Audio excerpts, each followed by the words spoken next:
right, welcome everybody to the Windsor International Film Festival. My name's Chris Ensing. I'm the host of CBC Windsor at 6. We just wrapped up our live show. We have a wonderful panel of filmmakers here, an audience as well. We're going to be having a discussion about what it takes to survive and thrive in the film industry here in Windsor. Now, just to start, this is the 15th Windsor International Film Festival, one that is proudly run by volunteers, Canada's largest according to the TIFF circuit. We are on day 4 of this year's festival. By all accounts, been pretty successful opening weekend here. Now they pull this off again each year with volunteers, a large group. We have some of them in our audience here today. Thank you very much for showing up. I want to introduce some of our panelists here that we have here. I'm going to start actually when we go over to the side here. Just feel free to give a wave or a hello if you'd like. We have Asil Musa, a Windsor-based actor, writer, producer, and director. A lot of titles that we can add here, all of which she used to put together her short form, The Card. Now it's screened across North America. It was part of CBC's short film Face Off, an absolutely Canadian Windsor Shorts. Thank you very much for coming out tonight. Really appreciate it. Next beside her is Kimberly Nelson. She is the director of the Humanities Research Group, but associate professor in the School of Creative Arts at the University of Windsor. Her film, Bud and Ron's Northern Life, you can watch that right now, CBC's GEM app. It's under the Land and Sea Network tab. You can also view many of her other documentaries and programs that she's been a part of. It's, once again, an impressive list. She also has a number of films that have screened at WIF, including live interactive documentary screenings, which we'll get to in a bit, but I want to really dive into the way that you've kind of shifted there. Matthew Sabelli here joins us as well tonight. A big night for Matt. Producer, director, his short film Essence of Death will be part of Local Shorts program, which happens after this tonight. You also were involved with the 48-hour Flick Fest. I'm excited to see what happens there. And right beside him, we have Vincent Georgi. You are joining us. Thank you again, Executive Director, Chief Programmer of WIF. You watch about 600 films each year, that's what you say, eh? Don't shy away from projects of this festival that also create change and some ones that create interesting talking points. Always about the discussion, which I find very interesting. I want to start here just again by welcoming everybody here. We're broadcasting live on Facebook, Twitter. If you have a question, feel free to send it along. We're looking through there to see what people want to know. You in the audience as well, if you have something you want to say, you want to ask, go ahead, throw your hands up. I don't know if you can ask for free tickets. That'd be kind of rude, but Vincent on the spot. But just saying, all right, this is an opportunity for anything to happen. Let's start tonight. Matt, at 8 p.m. here, Chrysler Theater at the St. Clair College, your short is going from dream to screen. What's that going to be like for you? I'm very excited to see just all the cast and crew again. It's been a long time coming to kind of have everybody together and put this film out there and get everybody's perceptions of what they think. And yeah, I'm very excited to be here. Once again, it's a topic that really dives into something. Can you tell people what you've tried to focus on with this? Yes. So the film is about the angel of death becoming human for a day. And the plot, Mortimus, the angel of death, has fallen out of love with humanity. And he's sent by his brothers and sisters, who are also angels, to re-experience what it was like when he once loved them. Comes across various humans, angels, the devil himself, everybody sharing their perspectives of life, the afterlife, and what it means to exist. It's going to be screening tonight. What do you feel Windsor adds to your ability to pull that off, to make it to the screen? So the beauty about Windsor is that the community is so strong, and there's just this, there's this home atmosphere where when you're trying to get a project together, even like when we were getting sponsors for this production, we just reaching out to everybody and pulling them in, telling them about this project, and everybody was willing to help out. Erie Shores Healthcare, we booked off a wing in a hospital. It was incredible what they let us do and how we filmed in there. So the beauty about Windsor is just how the community just kind of helps and supports films. How WIF does that as well. How they support their local films, and yeah. So it's about the community and how they really help. Asil, you were in this position before as well. The Card, what was that like for you, seeing it go from an idea to something showing here in the Windsor community?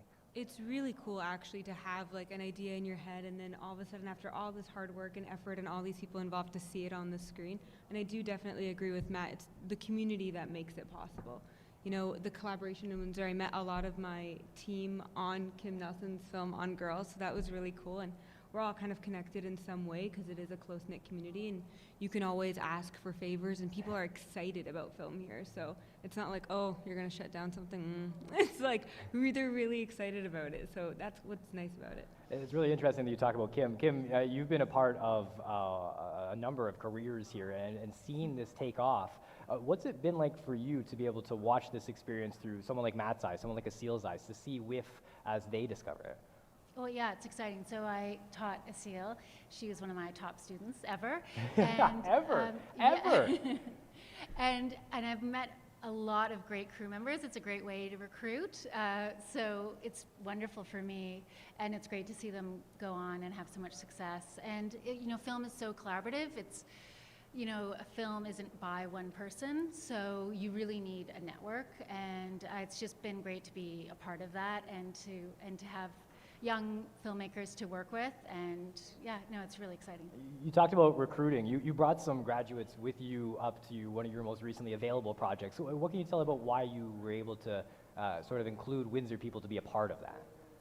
Well, I mean, that's who I know now, but I teach students in my classes, and I get to know them, and I know their work, and I wouldn't want to work with other people. I mean, I know them. So, I've taken students and recent grads. That's the only thing is that sometimes I graduate and I'm not really ready to let go, so I work with a lot of graduates as well. We've gone all over Europe, all across Canada. We've filmed a documentary about a zombie film here in Windsor, and we went up to Kapuskasing, so we've traveled a lot. And the best way to get to know somebody is to either go on a trip with them or to shoot a film with them. I think if you're going to get married, like, you should probably shoot a film together and get to know each other. So if you do both, then it's really like in 2 weeks you'll have 2 years of a relationship with somebody already. Speaking of 2 weeks and the relationships that get built, Vincent, the weeks that you've had leading up to this and right now, when you see the joy that comes from a night like tonight when the Windsor shorts go out, what's that like for you, seeing that through their eyes? It's very, very motivating. It reminds, I think, our whole team why we do what we do. WIF is worked on 12 months of the year.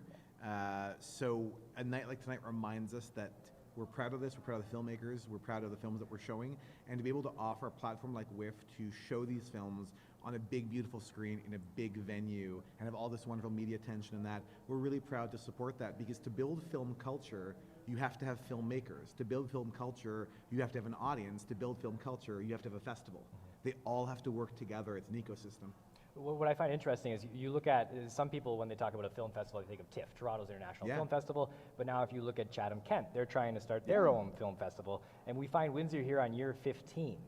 What's success moving forward? Does it have to get bigger? Does it have to get different? So what makes this success? I think our golden rule with the whole festival always is listen to the audience. The audience always knows best. If you just keep listening to the audience, and as audience expectations change or needs change, appetites change, always respond to that. And I think a core philosophy of our group has always been constant improvement. What can you do better? Always be better every time, every day, every way, and you'll always get to a good place. It's interesting listening to the audience, Kim. That sounds like sort of what's involved with your next project. Can you tell us a little bit about what you're working on right now? Well, I actually sort of launched this project at WIF in 2016. So it was really inspired by, I teach at the university, I'm in the School of Creative Arts, and there's some very experimental, innovative artists there, and I was a documentary filmmaker, and I decided to sort of merge performance art and film by doing these documentaries where you take a documentary and you deconstruct it and make it a live experience. And what I do that's different, I hope nobody else is doing this, as far as I know no one else is doing this, is that we present the film with a live narrator and some aspect of live music, and then we open it up to the audience and they ask questions, and then we respond to them. So they can ask questions, they can push back on the documentary argument that was presented, because there's always an argument to it, and then I live mix visuals, so that's actually like creating a film together. Because editing is really, in a documentary, editing is the most creative, in my opinion, the most important aspect. And I thought, how can we do that collaboratively? And so I thought, you don't want to have people sitting in front of an editing console choosing. And I don't want it to be multiple choice. I'm against multiple choice. And I wanted to push back on social media and that sense of interactivity of like choosing A, B, C, or press this button. So that's what I came up with, and yeah, we launched it here at WIF. WIF's been like so supportive and amazing, and we're hoping to go further and go into more sensory things next year by doing a live documentary with amazing food from Windsor. Yeah. No pressure, eh? Because that's on the record now, and you have all Yeah. these ideas, and it just has to come to fruition, right? Yeah. That's all Yeah. the next step is. Matt, when you hear something like that about how someone's able to, again, you've worked on films before, your short film again going up tonight. But when you hear about how some people are pushing the medium, do you get excited or do you get nervous about something like that? It's always exciting. I feel like anytime that you're trying to raise the standard, raise the bar, and try to excel, what it does is just it leads into the innovation. Now there's, one idea leads into another idea and inspires somebody else to come up with something else that, is also creative and, maybe branches off and goes into, another project or... It's that collaboration again, right? I guess that Yes, kind of yeah, idea, I would- yeah. yeah. Do you see a lot of that, Vincent? Is there a demand for the types of stuff that Kim's trying to create, and is the audience shifting with it? The audience is shifting with it because there's people want an experience and they want to play around and they want to see different things. And certainly, the more and more films that you watch, the more open you have to different ways of showing, of making a film, and of different ways of challenging expectations, what a film can look like, what a film experience can be.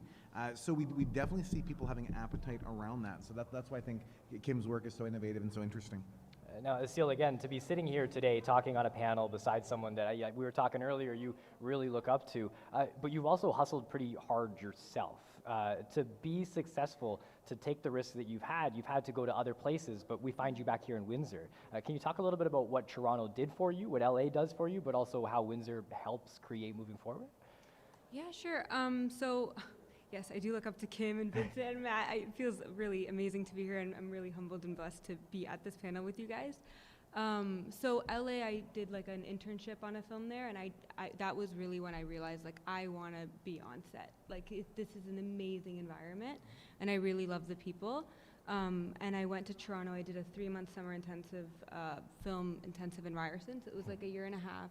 In 3 months, it was like 6 days a week, 9 to 5. You're shooting after school. You're shooting on Sundays. There's no air conditioning in my apartment. There was a heat wave in Toronto. And it's Ramadan, so I'm fasting. And then I get an email to work on Kim's film. And I was like, yes, I want to do it. If I miss 3 days of school, I don't pass. So I took my 1 day off, and I went with my other day, and I came, and I was like, oh my God, this is where it is. Like, I'm in Toronto, but I want to be in Windsor. I want to be working with these people. I want to be working here, and it was such a privilege to watch you direct. You're so calm. You're so prepared. I was like, this is where it is. So I moved back here after I finished Ryerson, and this is where I made my short film. It's so interesting. When we talk about film, what happens and what doesn't happen, what happens next, the talk about the hustle and the sacrifice that people make. We also said we would talk about budgets here. So I'm just going to open this question for everybody. This one comes up from Facebook. How do you determine the technical aspects of your film, like the aspect ratio, when you're planning to shoot? Like, how do you make these types of decisions, sticking within the budget, making sure that you're following what you've set out for yourself? When in the process does that start, and does it start changing or shifting throughout? Matt Monforton sent this from on Facebook.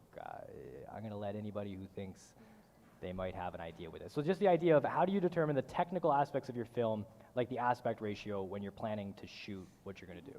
I guess it comes from the story. So generally, most people are going to want to go wide, and they're going to want to go big. But you really have to look, what is the tone of your story? What do you, and then from there you get your visual style, and then that'll impact. Xavier Dolan did the 1:1 screen, right? You can play around with the aspect ratio, and you see that a little bit more. The 4:3. I think there's a film screen at WIF tonight that chose to go 4:3.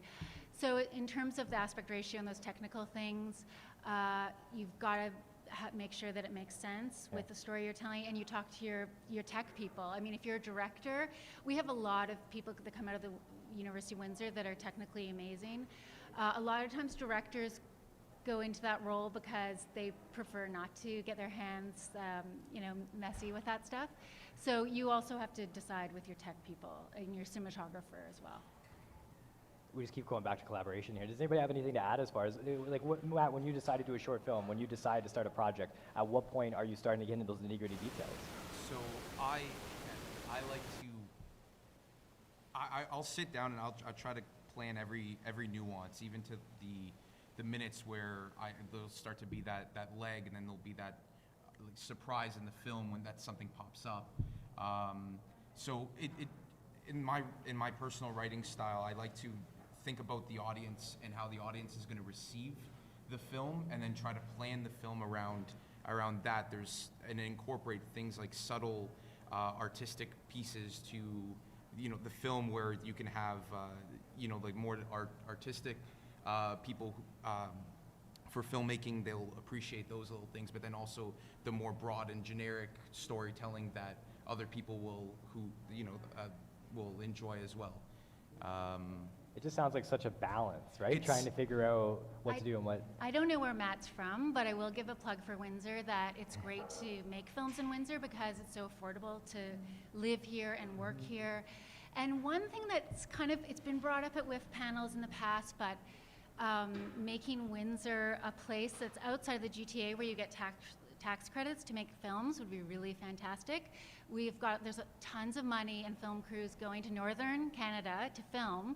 I mean, I'm from Vancouver. I moved to Windsor. I always find it insulting how people talk about how cold Canada is. And then I go outside of Windsor and realize, oh yeah, actually, other than Vancouver and Windsor, the rest of Canada is really, really cold. But here, it's so temperate. You can shoot for such a long part of the year. I think we should be getting some of those productions to happen here in Windsor. And people, I know Tony Lau, a filmmaker that we all know, he had a project that I think was set in Toronto, but they filmed it here because of the great people for crews, and because it was so affordable to put people up at hotels and do everything here. Are you hearing that from the industry? Like, when does that shift start? Are you able to like pinpoint over the last 10 years when you've been here, where you start to see more people coming in to do things like this, or is there more that Windsor needs to do, that Ontario needs to do to advertise it as that gem of a location? Yeah, I think there's multiple pieces. I mean, certainly one piece right off the bat, tax credits. If there's tax credits offered to filmmakers to shoot in a certain location, that's going to motivate very much. But the other piece you got to think about is the enormous infrastructure that you need to be able to shoot here. So what's in terms of technology rentals? If you need a certain camera, a certain lens for a day shoot. Everybody's shaking their heads. Is it right? we have it? If you have a rental shop here that people can rent for a day, perfect. If the rental shop though is in Hamilton or Toronto, you can't shoot. It just can't be done. Same thing with for wardrobe or costuming or whatever, catering, all these types of things. You need a basic infrastructure to make that physically possible. So it's not even just about the landscapes or what have you. You need a basic, okay, what services literally exist in Windsor that we could rent something for half a day or a day. So those things have to be part of it. The other thing too for us to think about is people go back and forth a little bit on the idea of having a film commission, which there's pros and cons to that. The one thing I would throw out there that we would be cautious of if we want to structure something like a film commission is by formalizing it, you also make it actually more complex. One of the clear advantages I see in Windsor is that everyone's excited about a film, loves it, and Bob's your uncle, and everyone's filming everywhere.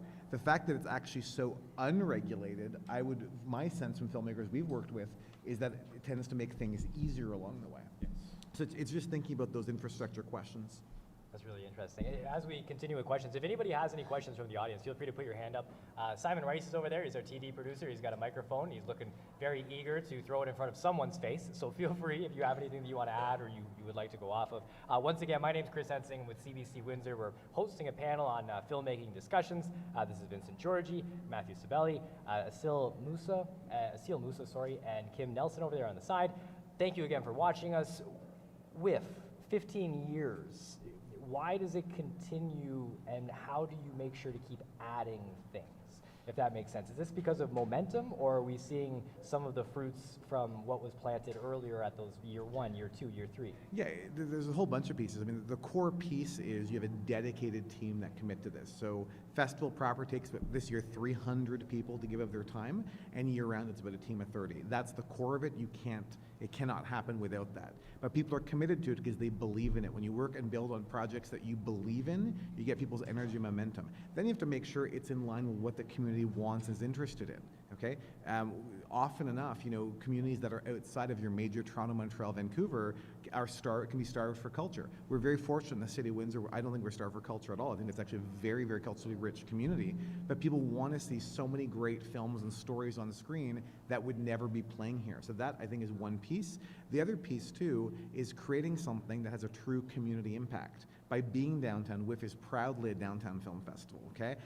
By making sure all the venues are close so people can come and go as they please. That you can be impactful to the community and go and spend your money at some of the bars and restaurants and parking tickets and the whole bit. Don't laugh, it's true. So all that type of stuff. And being able to catch up with your friends and neighbors in the hallways, that's what makes it into something. That's what makes it something that keeps growing. But you always have to assess where you're at and add on things that make sense. Our organization, and one of the reasons we've had so much success, is we're the type that we measure 3 times and cut once. We like to make sure, okay, can we do it? Can we do that well? How can we do it in a way that we're really sure of how we can, execute and make it possible? Constant improvement, that's the last thing I'd leave you with, is always what's next, what's better, how to do it better.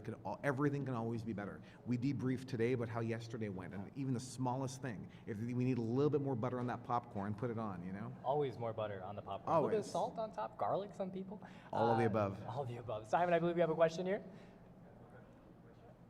My name is Mick. If I miss a movie at your festival, where can I see it? Especially if it's an indie film. Yeah. Some of these, I can't see ever. Yeah, thankfully it's getting easier. What we hear from so many of our WIF fans is they hang onto the program book and it sits on the coffee table year round, and they stockpile them because eventually sort of find them, whether they land on Netflix, they're on iTunes, they're on Kojiko. You end up finding them. They're really case by case. About 40 of the titles we have are even ahead of theaters, so those you'll be able to find perhaps in theaters in Windsor 6 months to a year from now. Other times, they'll be released digitally in a couple of weeks. It really is title by title, but thankfully it is getting easier. If you have specific titles, and if anyone watching has specific titles, email us. We get this all the time where someone tells us an exact title, where can I find this? And we'll try to help you navigate it. What about the foreign films? They're tough to get. Yeah, foreign films, again, it's case by case. Some of them, it'd be unusual for them to open in Windsor, but sometimes they'll open in the greater Detroit area. Sometimes they will be sold on Netflix and stream afterwards. Again, they really are case by case, but if you got some specific titles, send them our way. Thank you. Some films that people may not be able to watch again are ones that are created in the moment. The 48-hour film flick, what was that like? What's that process like? Can you explain that to us, Matt? Yeah, so with the 48-hour Flick Fest, the challenge is you have this criteria that the organization comes up with, and they will give you a character, personality traits, job title, line of dialogue, prop, and all these things are incorporated into that. And then the filmmakers are challenged to now, upon receiving this information, to write, shoot, and edit a film within 48 hours, which it's very, very, very challenging. Even to do one with monumental amount of time of pre-production, there's still always hiccups. But even to do one in 48 hours, the challenge of it is very exciting, and it's great to get the community involved in that as well. One of the interesting things with that is it seems like with technology that might make stuff easier, right? I've got my iPhone. A lot of what we do at CBC now, we just turn this thing sideways, we get in close, personal, we have those types of conversations. But it also kind of adds more pressure because now I'm a filmmaker, my dad's a filmmaker, everybody can, I'm not saying we're as good, I'm saying we have access to it. Kim, does that add pressure at all in the sense that there's so much creative content going out there that you want to be on top of it, or you want to be different still? How has technology maybe added a barrier, if at all? Well, I think it's always really hard to get out there as a filmmaker, and I think before a lot of the barriers were financial because it was so expensive to make film, and now the barriers are different because I think you're right, there's so much stuff out there, so it's the gatekeeping is different, and it's so because people aren't being headed off by it being unaffordable, then it's really hard to get your foot in the door. I think the thing is, come out to these kinds of things and meet people, be on crews, and just keep working and meeting people. I mean, WIF in the city is huge as an incubator. We have WIF Live this year, which is coordinated by Nick Hector, and he's been bringing in amazing filmmakers. There's going to be a CBC talk tomorrow, and the next day a producer talk, and it's a great place to learn and meet people. So the only way to get past all those hundreds of thousands of people who are making films is to just, you have to meet the right person to get that shot, because I really feel like most film festivals will take between when they're taking when you can apply to them, they'll often accept like 1 to 3% of the film submissions that they get. So I'm quite sure that I bet 11% of it's amazing, right? So who's that 9% that gets cut out, and who's the 2% that gets chosen? A lot of times there's political, social aspects that put one film ahead of the other, so you have to kind of play that game.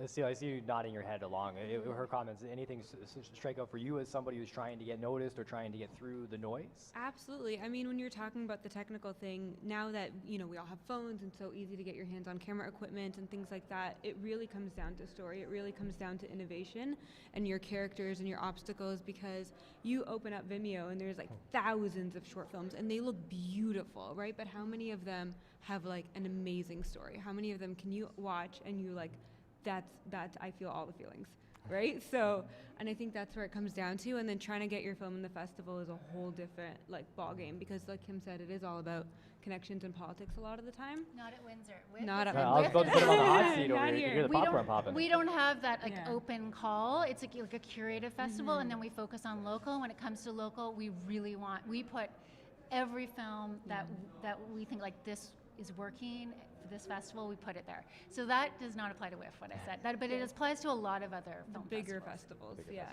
like Sundance or TIFF or anything like that. Oftentimes you hear And a lot that. of smaller festivals And too. maybe, for sure. We're saying Windsor is special then. Is that what we're getting to here? Is this Always. Yeah. I'd like to circle back. You asked about why WIF has grown so quickly, but you kind of had the wrong person to answer, because Vincent's not going to tell you that. I've been at WIF since 2010, and I remember Peter Cody was the director when I started. He was great, and then I remember that day that Vincent became the director, and we just knew. But like Vincent his whole attitude is like go big or go home, and so he goes home usually between about 2 a.m. and like 7 a.m. Like he's not really home much, because he's always just going big all day. So, I mean, the festival has just grown so fast, and it's really, I mean, there's a lot of people, but Vincent's leadership it's really crucial to that. Atelier. I got nothing. Same Z's. Isn't that what you say back? And Right. No, I mean, at the end of the day, you lead a team. You lead a team. You try to do the best you can. You work hard at it. If you can't outsmart people, just outwork them. The WIF team and all the volunteers just work really, really hard at it. That's a big part of the secret, is just having a vision for it. The one thing that I think we get on the WIF team that surprises people, they say, could you ever have imagined a WIF would have the success it's having or be as big as it is? And our answer is, certainly for me, yes, absolutely. I'm so proud to say WIF as it is right today is actually exactly how I thought it would turn out. Yes, absolutely. And that's thanks to so many people through the years contributing. So many people too through the years, like I only came in between year 4 and year 5. There's so many people contributing to WIF beforehand, leading it. People in this community like, Gordon Orr and Dennis Perlin and Lynn Watts, who's still our chair, and Debbie Croucher, and so many people, on and on and on and on. It's incredible that people contributed over the years to different phases of the festival. It's exciting to think of what the future will hold. It really is. I like that. Simon, over here, we have a question from our audience here. You just feel free to take the mic and say something that doesn't have swear words in it. If we could just. Hello, I'm Ron, and I would like to know something new to the festival is WIF Village. Can you give us a little bit more insight on WIF Village? Sure, yeah. We're very excited to do WIF Village. We've never done this before. So we're doing a street closure outside on University between Pelisher and Victoria on Friday, November 8th through to Sunday, November 10th. And we're putting up a giant tent, so we're gonna have parties in there every night. It's gonna be really, really fun. We've got DJ coming on Friday night, Stacey Poland, it's going to be absolutely fantastic. On Saturday night, we've got a drag party with Trixie Mattel going to be there. And then, right, I see some reactions here right now. And on Sunday night, we've got our closing night celebration for everybody. All these events are public. Anybody can come and enjoy. And part of this is, WIF is meant to be an experience for people to hang out, to enjoy, to celebrate. So this is part of building up a whole environment and a buzz and a feel to the festival that complements the films. The films must always remain at the center of the festival. It always has to be the center of it. But everything around it just makes it cool to be there. Okay, we're going to continue on with our conversation here. Matt, what I find really interesting here is that when you talked about how you wanted to sort of set a bar and be professional while you were in university, how much of that helps you moving forward? And why specifically did you look at that as when you were doing your creative process? So I find a lot of times a script in a film is, when someone writes it, there's a lot of passion. It's their baby, right? They put all this attention into the development of this. And a lot of times it's hard for people to let go and to trust, especially at in a student level sometimes. And one of the things that I really wanted to challenge myself to do was to trust the team, to trust the people who we brought in. And I wanted to try something unique where we, my producer and I, James Avey, we wanted to bring in all the directors of each department. So we hired them onto our team, and then we had them, because we knew that we could work closely with them. We knew that they were talented and that they would take ownership of the responsibilities of what that position entails. And from there, we wanted them to hire their assistants, hire the people. So in our art department, they picked everybody, hair, makeup, wardrobe, everything like that. Camera department, they picked their assistants, and so on and so forth. And so it gave them ownership. It gave the crew that just everything, that professional set, that what we learned in school, and this is what it's like in the industry in Toronto and everything. So we wanted to challenge ourselves when we made this project to accomplish it as professional and as realistic as we could possibly do. It seems like a smart approach to go about that. Kim, in your experience, what are some of either the mistakes that students kind of have to make, if you know what I mean? Like a failure where it's like, oh, I just failed, but you're like, everybody kind of does that. Like a learning, there's a better way to explain it, but like a learning step that you look at your students and you say, it's okay that this happened, it's valuable in the next step of your career.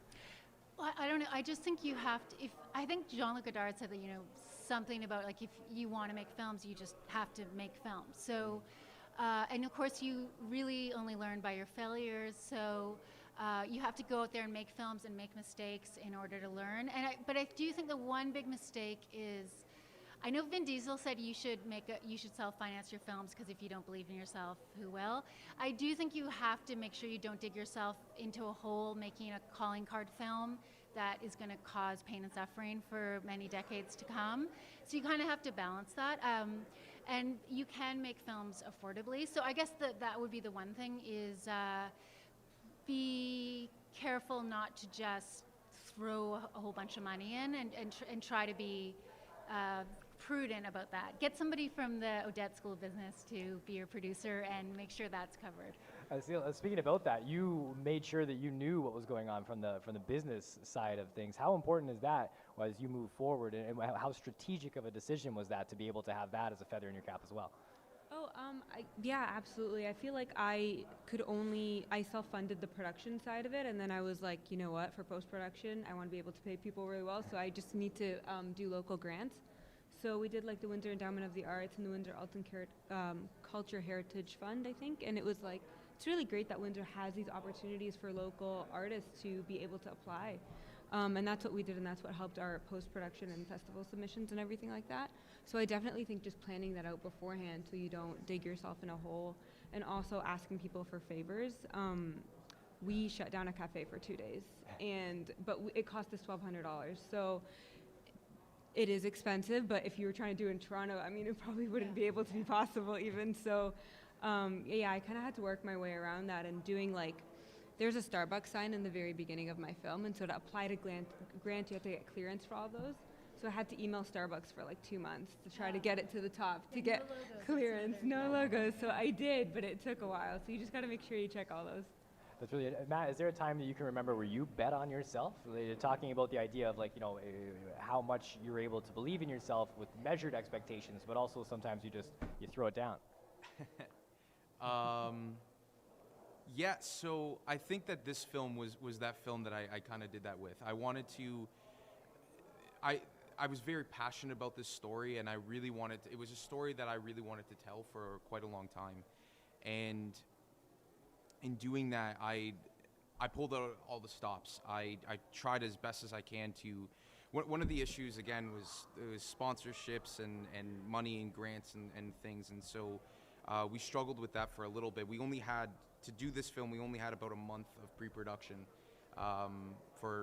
It was a lot of things to do in that time, but we, once I kind of got the okay to film in Erie Shores Healthcare and to book that out, that was like, okay, now we're going. Like they're like, you have to film in May, and so it's everything from there was okay. Like now I need to get the crew, I need to get the cast, I need to get everything together because I didn't have all that before the hospital kind of said okay, and so I feel for kind of pulling out all the stops, everything I can. I knocked on every possible door to get sponsorship, and was lucky that in 3 days we hit our budget and we hit where we wanted to go.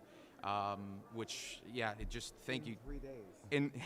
Yeah, 3 days. It was a time crunch. It was just, I'm going back. I'm having post-traumatic stress thinking about it all. Sorry, if Just, you need... it's no, it was a lot of fun. I have to just say the cast and crew and our sponsors, everybody who helped make this film possible. It just like from the bottom of my heart, thank you. And then also just, yeah, it was our project, and that was the fundamental thing that I really wanted to convey. It wasn't just because I'm the director and the writer or co-director, I should say. It's not my project. It's all of ours. This is a team effort, and I think Windsor does that. I think WIF does that. I think that's what this community really tries to do, and that's how film sets really become a family. I want to add to that because I really want to support what he's saying, because if you look at it, whether you're talking about making a film or whether you're talking about running a film festival, these are highly, highly, highly collaborative pieces of work. These things are done by large groups of people who must work together and trust each other and compromise and get on the same page. No one can make a film on their own, no one can run a festival on their own. These things are highly, highly collaborative. It's the only way to get them done. There was a really interesting moment here, Vincent, not to go back in time, but on Friday you unveiled that beautiful mural, which I'm sure everybody has seen, the WIF alleyway. It's something that I took my sister and her husband there. You mentioned there was a wedding that you saw? There was, on Saturday, yes. We were delighted. We unveiled the WIF alley on Friday and then saw some photos on Saturday that a couple had chosen to be married in the alley. If you folks are watching, congratulations. We'll get you some comps.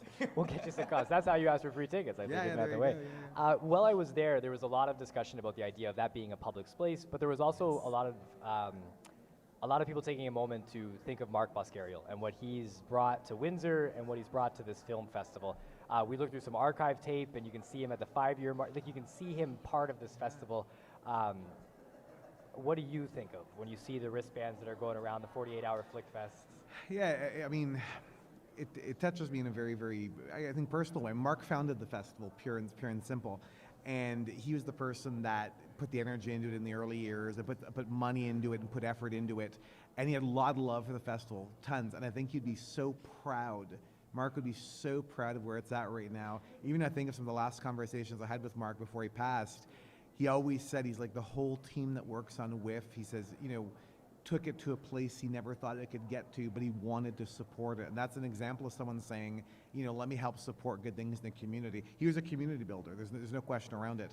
So to see something like WIF Alley be unveiled on Friday, it was really important for us to be thinking of Mark at that time, and also thinking of, it's important that we unveiled a public space that everybody can enjoy year-round for years to come, that no matter who you are or what time of year it is, you can go there and enjoy it. And we're very proud to say thanks to the community by giving something back that's really tangible. It's really easy to say nice things like giving back to the community. In this case, like, we've literally built something for the community and let people just enjoy it as a way of saying thanks for allowing us to be in Windsor. Speaking about enjoying, I'm kind of going to go down the panel here if that's okay. Kim, a moment from past WIF festivals that really sticks out in your mind as this is a Windsor festival, this is a Windsor moment. Is there anything that pops out to your mind here now? If not, something from this festival that you're looking forward to as the days continue to tick by, believe it or not. Yeah, I'm really looking forward to seeing Prey, which is a film edited by Nick Hector, who's at the University of Windsor in SoCA and a part of WIF, and Matt Gallagher is the director, and he's a hometown boy. So this film won Best Film at Hot Docs, an Audience Award. So that's something I'm really, really looking forward to. And also just to echo about Mark Piscariel, he's very missed. I contacted him before I shot the short film that Asil was mentioning that we did together, and he provided amazing, remember the food? Like all the food, he was so generous and such a community builder, so he's super missed, and it would be great to have somebody else, other people following in his footsteps, because he was just such a passionate guy. So I guess past WIFs, Mark Piscariel, and future WIF, I'm looking forward to Prey. How about yourself, Asil? Is there something that you're looking forward to coming up, or something in the past that sticks out for you? My first ever experience with WIF was actually the 9th year closing night film, Wajda. And that was the year that Peter Cody handed Vincent the baton for the 10th year. And I was in the audience, and it was my first ever film at WIF, and I was like, oh my God, this is so intense and so amazing and so big. I want to be here for the next year. And it just felt like it was a huge moment. Like everyone in the audience felt it, and all the people from WIF went up on stage, and so that really stuck with me. Also, Mark Piscariel, he is really, really missed. He was actually, for the Quick and Dirty, the Suede film that I worked on, he also provided all the food on that one. He just was always ready with a helping hand for anything film related or for the community. So It's incredible the stories that people leave behind, right? Yes. The way the community, and you continue to say. Matt, how about yourself? I know tonight's probably your answer, but I'm going to ask you not to use that, if that's okay. Sorry, could you repeat the question again? Something that you're looking forward to with the WIF happening, or something that you think of like past years that has really inspired you or brought you out? It's a great question. What's the experience been like as far as like collaborating? Like I'm sure you're meeting a lot of new people still, yeah? Yes, no, definitely. It's the beauty about having something like this is the networking aspect of everything. It's the meeting the new people. It's the meeting other filmmakers. I'm sure after this film's done, there's going to be other people that I've seen. Now that I've seen their local shorts, I would love to collaborate with them, or vice versa. So I'm looking forward to seeing how that can kind of unwind, and I feel the same thing, especially when you're having guests and panels and guest speakers come down who worked on these films or directors, and asking them questions, especially from a young filmmaker, and asking somebody who would be a veteran, what it's like, how did you get there, like how, and getting their perspectives on that. I'm just looking forward to enjoying the whole week of WIF. It's always a blast being here with everybody and just being part of the community. I think that's one of the biggest things, and that's my biggest takeaway, I would say. Sorry. WIF Village is going to be amazing. So last weekend was huge and wonderful at WIF, but this coming weekend is just going to blow the top off the city. So I'm pretty excited about the tent closing down the street. That's going to be an amazing party. So I wanted to get that in. I wanted to make sure that the WIF Village is huge. Did you plant the question as well? Is that no? I'm just kidding. No, I don't. But I'm excited about somber, deep films. But I'm also excited about big parties coming up. And finding that balance, right? Yeah. Vincent, I'm not going to ask you the same question everybody else because that's cheating. You had mentioned that you visioned this, you saw this, and that this was something that was attainable. Mm-hmm. So what are you looking at 5 years from now? Because if you envision this, I know you got something in the back of your mind there. Come on now. Canada's Sundance. Yeah? Drop the mic. Yeah, you pick that up, you just throw that out? That's a big thing to say. What do you have to do to prepare for that? What does the city, what does Ontario have to do to help you pull that off? We'll need a lot of coffee. I love that. The logo's in the shot. It's going to cost us some more time, though. So I think unlogoed coffee is maybe the way to go about that. Does anybody have any questions in the audience here still? I just want to make sure. I know we're coming up to the end here. You can hear some of the audience here coming in. We got the Windsor shorts that are coming on in about a half an hour. Just before we wrap here, you just kind of mentioned it, the idea of you have to make sure that a festival is programmed for everybody. You need a film for somebody with Netflix, and you need a film for somebody who says, I've watched everything on Netflix, I need something else. How do you find that balance? How do you work on that? Knowing you watch all these films, but how do you get there? Yeah, I mean, we look at, the overall master list probably is about 1,000 titles we consider. Wow. We whittle it down to about the 165 that we selected. There's a whole programming team. Kim's one of our longtime programmers. It's constantly going back to it. It's almost like tasting a giant pot of soup and trying to catch all the flavors, and sometimes realizing it's a bit too sweet, or it's a bit too spicy, or there's not enough garlic, or there's not enough celery root, or whatever it is. For us, we've failed if anyone would look at our program and say there's nothing I want to watch. There should be something for everyone. All of it must be quality. There can be a quality horror film. There can be a quality sex comedy. There can be a quality, whatever, fill in the blank, but there should be something excellent for absolutely everybody. So keep going back to the soup and tasting it, and make sure you can taste all the flavors you need. I like that. Asil, you're currently writing right now. Can you talk a little bit about what that next project's looking like? I don't want to put you on the spot and have you saying something you don't want to, but where are we to? No worries. I'm just co-writing a feature film script. I can't say too much about it right now, but we're just really focusing on getting everything right for a feature, and it's really interesting because it's so different than a short. It's a short, you're like building a house. A feature, you're building a castle. It's like it takes so much time. Is this the film you're doing with Jennifer Lawrence? No, I'm kidding. I'm like, what? I love that. It's Jennifer Lawrence at the Canadian Sundance. Oh I my feel gosh. like that's where it premieres. Big dreams. Directed by Asil Musa. This is, I tell you, we're getting there. We're making some news tonight.